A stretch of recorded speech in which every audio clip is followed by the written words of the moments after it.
ñu di la nuyu di la laaj nga présenté wu Mamadou Dieng. waaw man maay Mamadou Dieng président du mouvement Arc-en-Ciel. xam nga Thiès Arc-en-Ciel parce que ñëpp xam nañ ko. fii mooy suma fief quartier Cheikh Abdoulaye Yakhine. donc un quartier qui porte le nom de mon grand-père.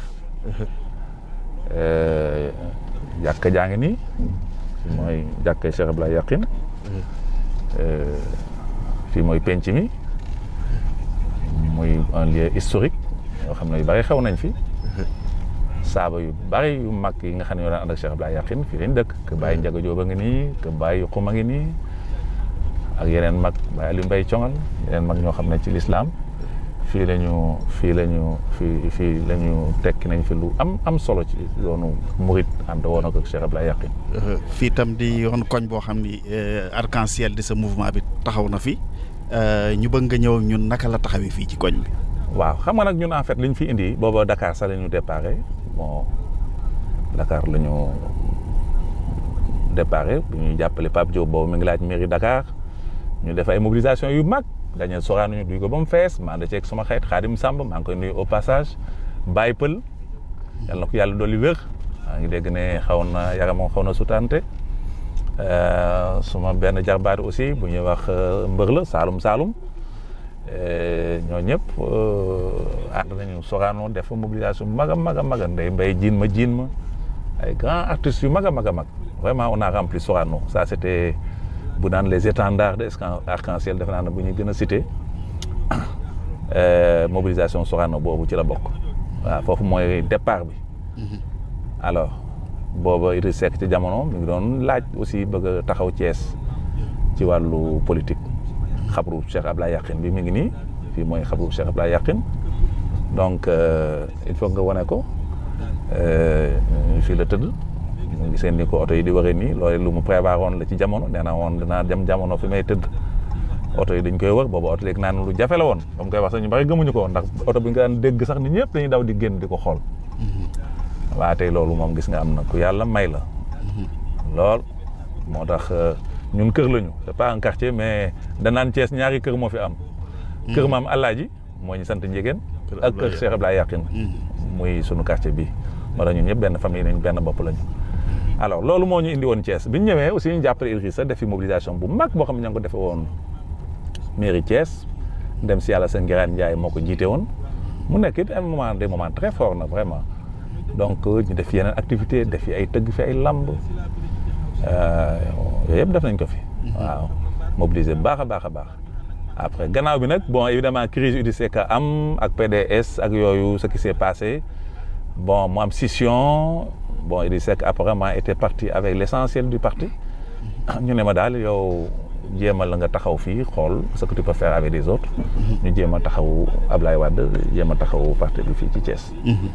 alors loolu daal mooy histoire ci résumé quartier chez sunu liggéey fii ci biir Thiès. ginnaaw bi ngeen jàppale Ablaye Wade moom yoratul nguur gi ban taxawaay ngeen taxaw fi mu nekk nii. bon on est avec lui xam nga man je ne suis pas PDS parce que xam nga ñun bi ñu ñëw def fekk PDS aussi taxaw na ba pare def ay structure am ñun yor mbooloo man dama yoroon mbooloo parce que bi may jógee renouveau di ñëw en 2012 amoon naa quand même mbooloo léegi nag gannaaw bi ma ñëwee mënatu moon nag topp ci ñenn ñi nga xam ne vraiment na aussi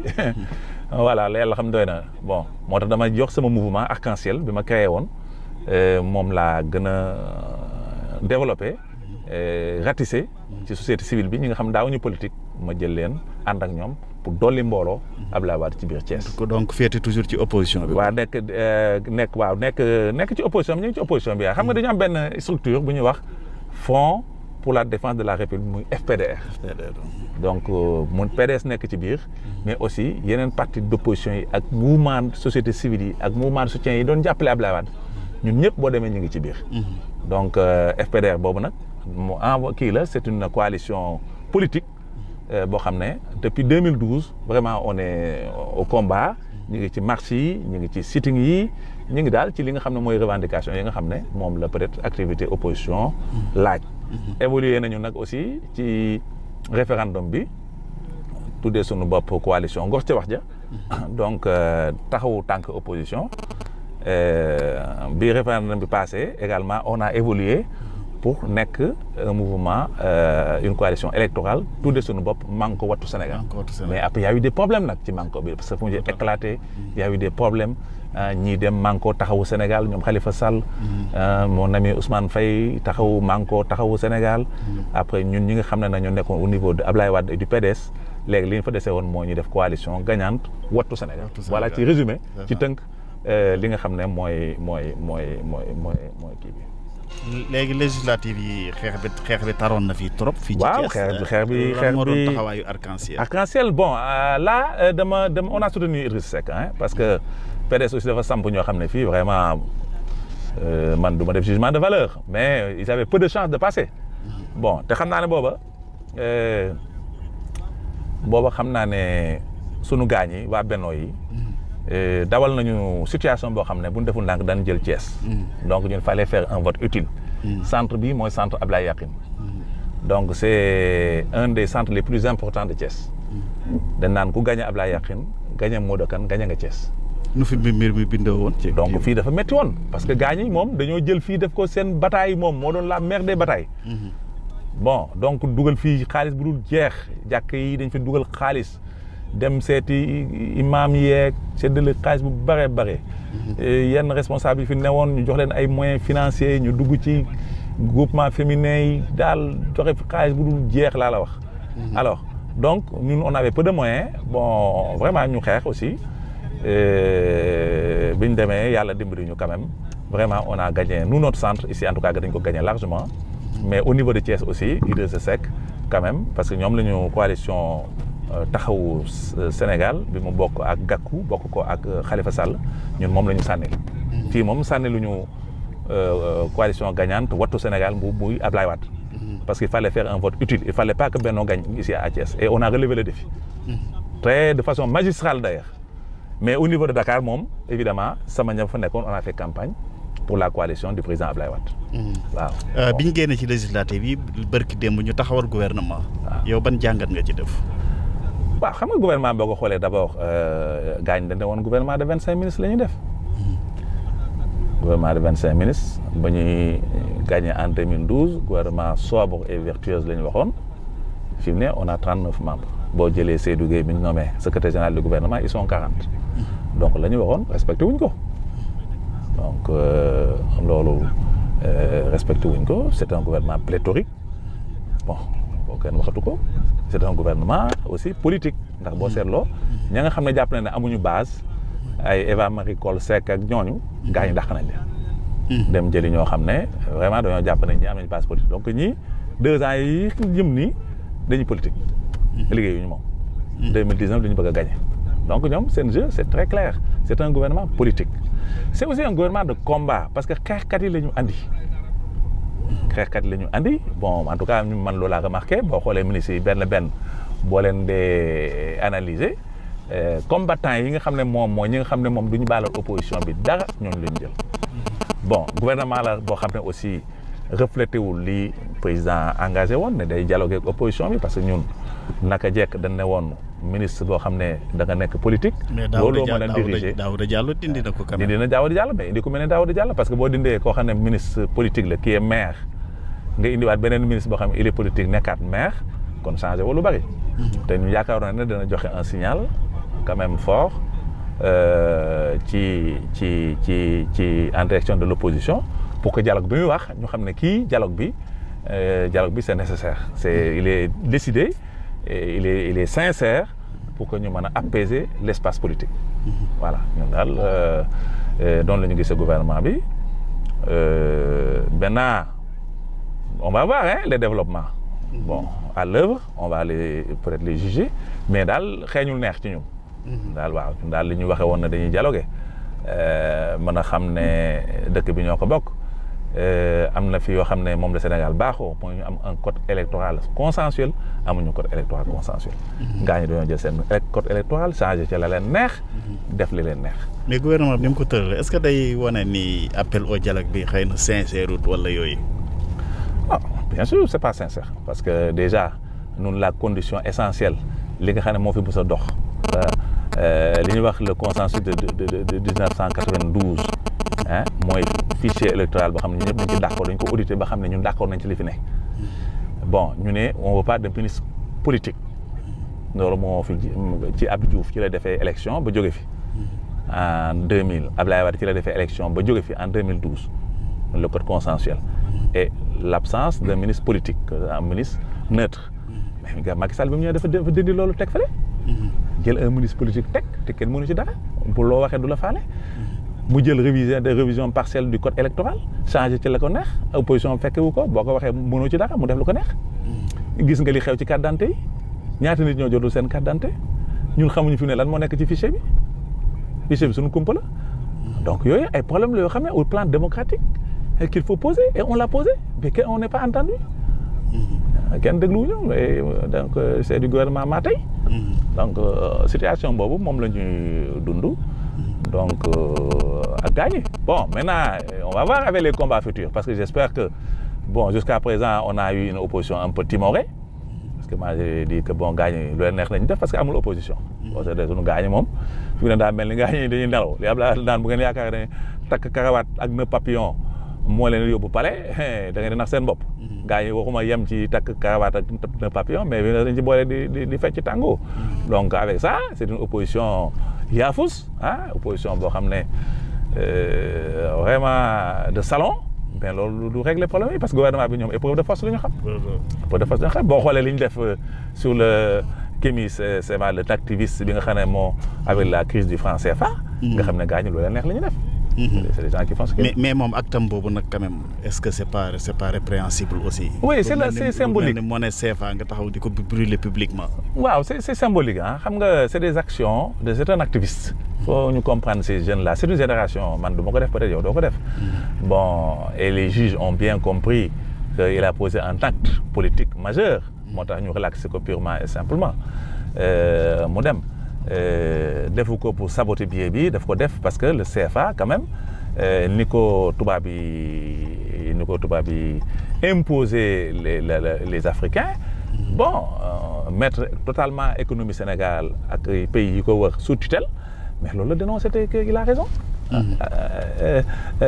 Quand tu sais que yow devise yi ngay am sa réserve monétaire yi nga xam ne moom nga xam en devise yi nga am trésor français nga obligé de déposer les 50% mu nekk ay milliards yu tëdd ci France tubaab bi di ci def lu leen neex te ñun dañoo soxla xaalis bi boo gisee tey bi ñuy financer le plan PSE plan Sénégal émergent plan sur lequel d'ailleurs man je ne suis pas d'accord parce que orientation bi baaxul mais ma raisonné ci logique gu sama gars ñi nga xam ne ñoom ñoo def plan émergent Sénégal mais xaalis bi ñu leb club de Paris taux d'intérêt yi mais dépassé na ay 6,5%. Alors que le taux directeur de la banque centrale tourne autour de 2,5. xoolal différence boobu ni mu bare alors que bu ñu fekkoon dañoo puiser ñun ci milliards yi nga xam ne moo tëdd ci trésor français ñun daañu mën a financer les infrastructures d'émergence. comme ñoom ñu koy waxee. donc c'est un débat de fond boo xam ne il faut ñu revoir les fondements du franc CFA. le jeune Kémi Séba loolu la posé. Et loolu c'est légitime boo gisee actuellement Macron le président français mi ngi parcourir l'Europe l'autre jour il était en Grèce qu'est-ce qu'il a demandé? Il a demandé à ce qu'on revoie les fondements de l'Europe. Mais pourquoi nous on ne peut pas revoir les fondements de la zone franc? C'est ça aussi on est comme des esclaves yoo xam ne alors bu amee ay jeunes yoo xam ne xëy na xale li mu mën mag mënu ko mais xale bu fekkee li muy wax c'est pertinent li muy wax taxaw na mais dañ ko war a jéem a jàppale wala ñu comprendre ko waaye jël expulsé ko conditions yi ñu ko expulsé gars ñi ils ont manifesté ils sont opposés à l'expulsion le jeune Sagna là que je salue au passage regarde dans quelles conditions les policiers et les gendarmes l'ont bastonné qu'est-ce qui pouvait le justifier parce qu'il était tout seul les mains nues alors que les gendarmes ils étaient combien ils auraient pu le maîtriser l'amener au poste mais dañ ko bastonné publiquement c'est des images qui font le tour du monde mais kooku c'est pas à l'honneur du Sénégal pas à l'honneur du Sénégal donc fii aussi vraiment c'est une dictature rampante qui est là qu'il faut combattre par tous les moyens qu'ils comprennent que ce pays-là jaayuñu leen ko dañ leen ko c'était locataire pour un mandat S'ils ont la confiance du peuple, on leur renouvelle le mandat. S'ils n'ont pas la confiance du peuple, mais retournent, ils vont se fondre dans la masse. Et comme Abdou Diouf avait fait, comme Abdoulaye Wade avait fait, et comme demain Macky Sall fera. Voilà. Le débat est aussi simple que ça. Parce que présidentielle bi xam nga daanaka ñëw na presque 18 mois. waaw nan nga entrevoir combat bi noonu ak opposition bi. lan nga leen di dénk ban taxawaay la ñu war a taxawee pour vraiment comme ni nga ko waxee ñu jëlee fi li fi nekk. Non, les principes démocratiques. Moi, je reste fondamentalement quelqu'un de démocratique. Je n'envisage aucune action en dehors du cadre démocratique. Il y a des moyens, on a des arguments, parce que tout le monde sait que depuis Dorul. Alors, ils sont obligés de se rabattre sur des artifices. Bon, les bourses de sécurité familiale, avec chantage, avec la misère des Sénégalais. Même campagne, bi da ngay gis ñoo xam ne dañ la wax na la way boo voteelul président sa bourse sécurité familiale dañ koy annulé. wala ñu ne yow boo bëggoon nañ laa wutal ci yi di ñëw daan la bindal leen ba pare waaye boo votewul doo am mais loolu chantage la boo xam ne c'est inacceptable ah yooyu yëpp il faut les dénoncer, il faut que l'opposition fasse une campagne d'explication au niveau des Sénégalais. Tu prends le chômage des jeunes. dëkk bi boo demee Dakar day naan way gaa ñi dañoo dem tabaski ji gaa ñi Sénégal du ñu liggéey ngañ les fonctionnaires ceux qui sont dans les banques le secteur formel ils sont là tous en poste mais boo gisee ñu am impressionné dëkk bi c'est à l'arrêt mais parce qu'il n'y a pas de travail les gens ne sont que dans l'informel donc informel bu ñu demee tabaski ji noppaluwaale day mel ni dëkk bi kenn newu fi ce qui veut dire qu'il n'y a pas de travail nit ñi liggéey donc yëpp ay yoo xam ne dañ ko war a wax nit ñi le défi de demain c'est l'emploi des jeunes. Les problèmes sécuritaires, tout le monde sait que ce qu'ils ont fait à les jeunes Sagna, hein, la façon dont ils l'ont réprimé, s'ils l'avaient fait sur le vol de bétail, je crois que ce problème-là a été réglé. Quand il s'agit de l'opposition, les gens ont les moyens de les bastonner, de les réduire au silence. Mais quand le grand banditisme il est là, mais c'est comme l'État est impuissant. Donc c'est des chantiers sur lesquels je pense qu'il faudra véritablement en discuter dès à présent. Bon, maintenant, quelle va être la stratégie? Moi, la stratégie pour moi, c'est plusieurs candidats. Qu'on évite le piège de la candidature unique. Les législatives, c'est la candidature, en tout cas, des larges coalitions fortes. Si on a été battu parce qu'on ne nous a pas entendu, parce qu'il ne fallait pas aller en ordre dispersé, il y a eu 42 listes, c'était une sorte de bérésina que nous avons subi. Mais pour les élections présidentielles, il faut éviter de présenter une candidature unique. Il faut qu'il y ait la pluralité des candidatures. Maintenant, nous avons celui le mieux placé. Voilà, on l'amène au deuxième tour. Le mieux placé, maintenant, on le soutient. Bon, maintenant, qui va être machin, ça, comme disait Lamine Gueye, politique, d'oublir des réussites. Personne ne sait que demain sera fait. Donc, voilà un peu, moi, ce que j'en pense. Ce cadre de Goumoudiou? Oui, je dis que vraiment di gërëm waa Thiès parce que man xam nga lu ma woote rek vraiment dañ may wuy si xam nga ne chaque année bu ñu waajal màggal gi dañuy arc-en-ciel def conférence religieuse bu mag Thiès dafa dem ba bokk ci rendez-vous yi ndax ñu may wax sax waajtaayu màggal gi mbaa fàtte woo donc une semaine avant màggal gi man dama naan woote conférence bu mag donc loolu dañ may wuy si bu baax a baax a baax a baax yow sax am nga coo xam ne assisté nga ko ci yow témoin oculaire nga alors lu ma wootee laa la wax mais ci élection yi passé sax da nga gis ñoo xam ne dañuy ñëw sama kër ne ma fu may sànni bon ndax de waxoo dara ndax bon am na ñu jóg mu ne bokkaloon koñ xale yi soog a jóg la génération émergente xëy na boobu ñu ngi activé bëgg moo leen woon aussi gêné donc man parce que defuma campagne mais damay toog sama kër nit ay mag yi kilifa yu mag ay borom kër ay électeurs yu valable ñoo ñëw sama kër ne ma yow Cheikh Mamadou Dieng da ngaa waxul dara léegi fan nga bëgg ñu sànni mais loolu dafa rëy donc ñooñu faaw ma gërëm leen faaw ma sant leen bu baax a baax a baax ne leen ni ngeen ma jàppee gis naa ko di leen ñaanal yàlla vraiment c'est avec beaucoup de fierté que xam nga nag d'autant plus que man xam nga en fait je suis Dakarois, je suis né à Dakar bon j'ai ma famille à Thiès mais je suis Dakarois donc je suis né là-bas, j'ai ma famille qui est là-bas, j'ai travaillé là-bas, j'ai ma maison qui est à Dakar, donc je suis Dakarois. Mais Thiès, historiquement, voilà l'affection qui m'a dit à Thiès. Donc, donc ay nit ñu baax lañu ay mbokk laa fi am ay xarit laa fi am cër laa fi am vraiment ma di leen sant di leen gërëm bu baax a baax a baax. jërëjëf ñu di la gërëm di la sant. D'accord. Merci.